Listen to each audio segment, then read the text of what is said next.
back to Indy this weekend, the conversation will be as much about the venue as the opponent, just being back in Carroll Stadium, and that'll be the first time since that Eastern Conference final a couple of years ago. From that day, what sticks out to you? What do you remember from what was obviously a really memorable game for LouCity fans?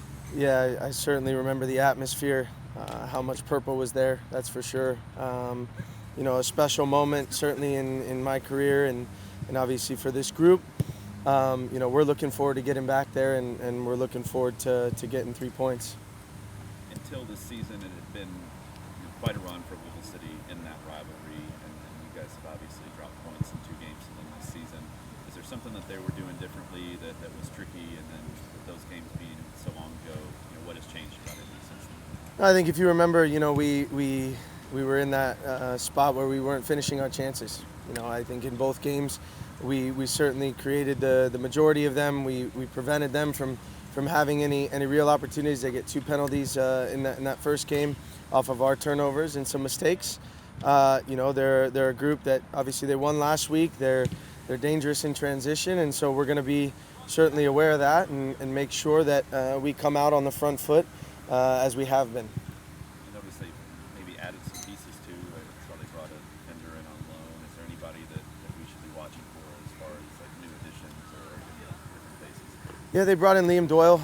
He's a good center back, very experienced. Not sure, what they'll do with him this weekend, but obviously Wild, Law, Arteaga, all dangerous players in this league, and if you give them time and space, they can be lethal. So we need to make sure that we're organized, and most importantly, that we come out with the right mentality, the right attitude, and that we're relentless. We still have a big opportunity here. We're in a good position. We've done some things really well this season, and so we're looking forward to 3 points on the road against obviously an opponent that is one of our rivals.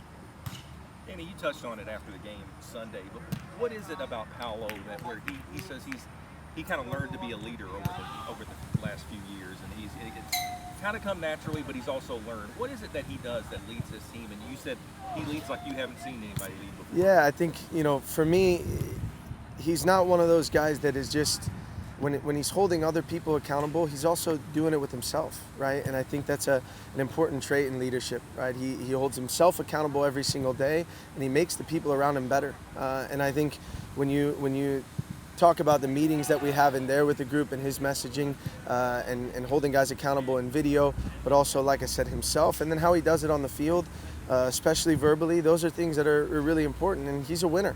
I mean, there's no secret about it, and I certainly am proud to have him as my captain. Is it? Of course, it's important to have someone like that. But how important is it for this team to have someone like that in those meeting rooms and on this field? Yeah, I think it's really important. The good thing about this group, right, is there's a lot of experience, and when you're in those meetings, there's a lot of things that get done, that gets accomplished, that you may not be able to do on the field. And I think reflection is really important, and that's something we certainly believe in here. And every time we go through these meetings and there's a good dialogue back and forth, we certainly learn from it and we grow from it, and so he's a big part of that in there and obviously out here on the field. He said he's been through a transition before with coaches. When James left, he was one of the coaches on the field there for a while. And then this year with the transition, was it helpful to have someone like him? Obviously, you'd been here, so it wasn't like you were coming in new, but to have someone on him to maybe help that transition a little bit? Yeah, I think certainly, having somebody that's been through it for sure and understands kind of those feelings and the different nuances that go into it. But a lot of these guys have been through it, right? And so that's helpful, and the group is certainly open to wanting to grow every day, to learn. They're not a group of players that feel like they have all the answers. They want to have a good dialogue, and they want to learn and grow. And I certainly feel that this year, in the areas that we struggled in, we've improved, and that's gone on almost every single time. So for me, when you have those honest conversations and you're open to wanting to get better every single day, which this group certainly is, it certainly it makes you really proud to be a part of it.